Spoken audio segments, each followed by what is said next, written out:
የዕለቱ ምንባብ የማቴዎስ ወንጌል ምዕራፍ 2 ቁጥር 13 ሕፃኑንና እናቱንም ይዘህ ወደ ግብጽ ሽሽ፣ እስክነግርህም ድረስ በዚያ ተቀመጥ አለው ይላል።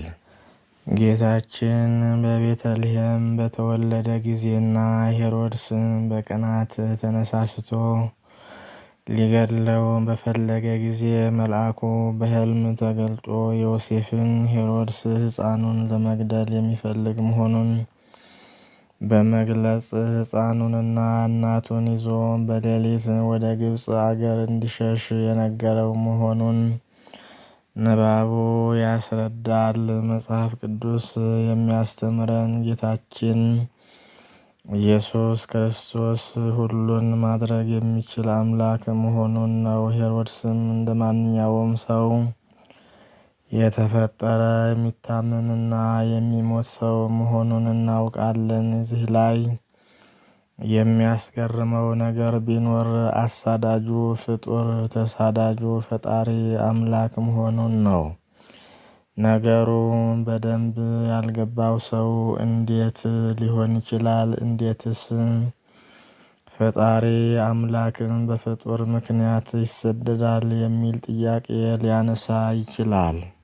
ይሁንና ነገሩን በማስተዋል መረዳት ያስፈልጋል። ይህም ማለት ኢየሱስ ክርስቶስ ወደዚህ ዓለም ሰው ሆኖ ሲመጣ ሳለ የአምላክነቱን ኃይል ተጠቅሞ ሰዎችን ለመቅጣት ሳይሆን ፍጹም መስዋዕትነትን ስደትንም ጭምር በመክፈል ተከታዮቹ ምዕመናን ችግርን መታገስ እንዳለባቸው አብነት ለመሆን ነው።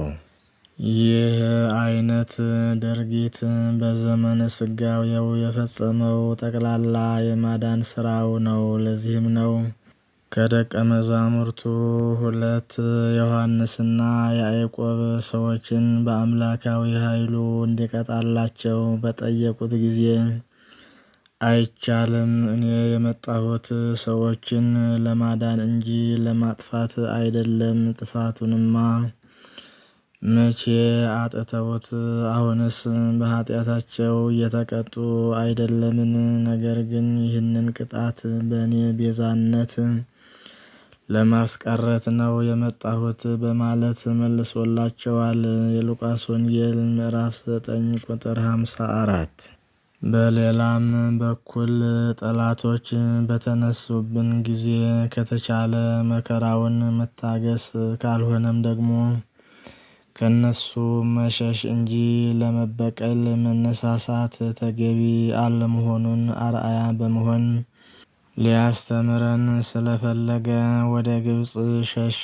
ማቴዎስ ምዕራፍ 10 ቁጥር 23።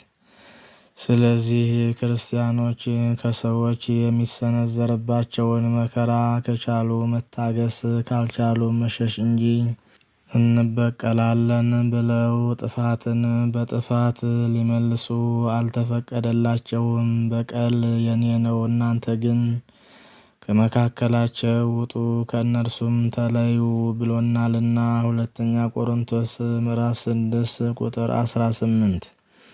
ሮሜ ምዕራፍ 12 ቁጥር 19። ክርስቲያኖች እንድንሸሽ የታዘዝነው ከሰው ወገን ከሚደርስብን መከራ ብቻ አይደለም፣ ከእግዚአብሔር ፍቅር ክብር ሊለዩን ከሚችሉ ክፉ ነገሮችም ጭምር እንጂ። መጽሐፍ ቅዱስ ከዝሙት እና ከክፉ ሐሳብ እንድንሸሽ ያስተምረናል። አንደኛ ቆሮንቶስ ምዕራፍ 6 ቁጥር 18። ዛሬ ሰው ከኃጢአት ሸሽቶ በማምለጥ ፈንታ ሕይወቱን ለኃጢአት በማጋለጡ ለብዙ ፈተና እየተጋለጠ ነው። ኃጢአት ከባድ ነገር በመሆኑ ተዋግቶ ማሸነፍ በማይቻልበት ጊዜ መሸሽ ያስፈልጋል። ከኃጢአት በመሸሽ ከብዙ ፈተናዎች እንድናለን። ኃጢአትን በመስራት ለኃጢአት ባሪያዎች ከመሆን እንድናለን። ሕይወታችንና ጤንነታችን የተጠበቀ ይሆናል። ስለሆነም የእግዚአብሔር ማደሪያ እንሆን ዘንድ ኃጢአትንና የኃጢአትን ስራዎች ለማስወገድ ከክፉ ስራ ልንሸሽ ይገባናል። የእግዚአብሔርን ስም የሚጠራ ሁሉ ከክፉ ነገር ይርቃል። ሁለተኛ ጢሞቴዎስ ምዕራፍ 2 ቁጥር 19።